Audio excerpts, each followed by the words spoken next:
जब सब रास्ते बंद हो जाएं, यूसुफ की कहानी से सीखें परमेश्वर की योजना। क्या आपने कभी ऐसा महसूस किया है कि आपने सब कुछ सही किया, फिर भी जिंदगी गलत मोड़ पर चली गई? आप सच्चे थे, ईमानदार थे, लेकिन फिर भी आपको धोखा मिला। आपने दूसरों की भलाई चाही, पर बदले में आपको दुख, तिरस्कार और अकेलापन ही मिला। अगर हाँ, तो आज परमेश्वर आपके दिल से बात करना चाहता है। आज हम यूसुफ की कहानी से सीखेंगे कि जब सब रास्ते बंद हो जाएं, तब भी परमेश्वर का रास्ता खुला होता है। यूसुफ एक नौजवान लड़का था। उसके पास परमेश्वर से आए हुए सपने थे।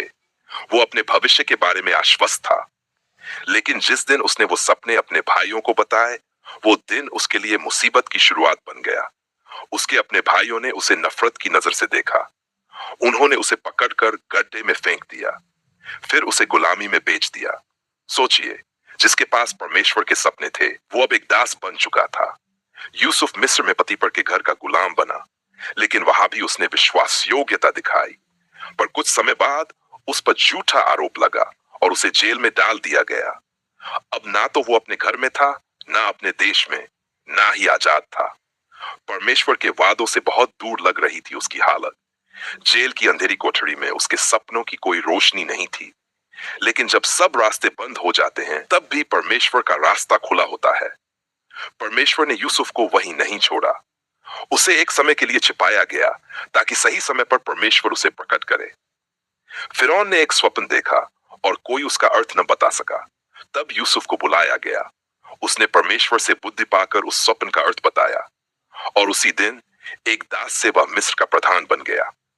उत्पत्ति 50 का 20 में यूसुफ अपने भाइयों से कहता है, तुमने मेरे विरुद्ध बुरा करने का विचार किया था, परमेश्वर ने उसे भलाई के लिए बदल दिया, ताकि बहुत से लोगों का जीवन बचाया जाए। जो मनुष्य ने बुराई के लिए किया था, परमेश्वर ने उसे भलाई में बदल दिया। यूसुफ के जीवन से हम क्या सीखते हैं? परमेश्वर का रास्ता हमेशा खुला होता है, चाहे दुनिया के सारे रास्ते बंद क्यों न हो जाएं।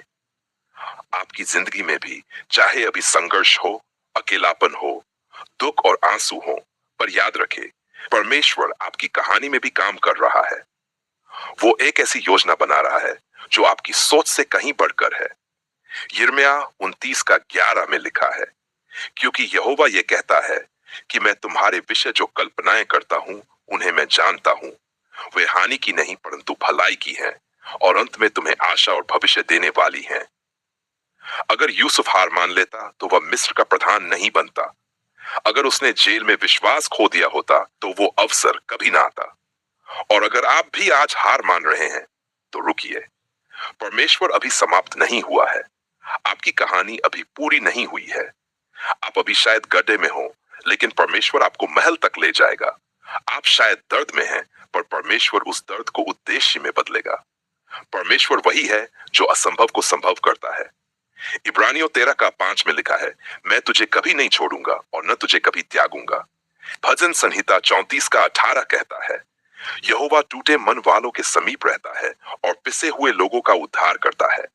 आज आप टूटे हुए हैं, अकेले हैं, तो जान लीजिए, यहोवा आपके पास है।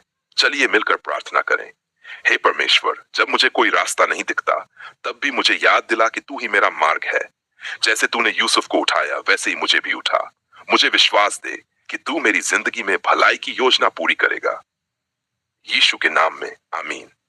अगर यह संदेश आपके दिल को छू गया है, तो इसे किसी ऐसे व्यक्ति के साथ जरूर साझा करें जो अभी अंधकार में है।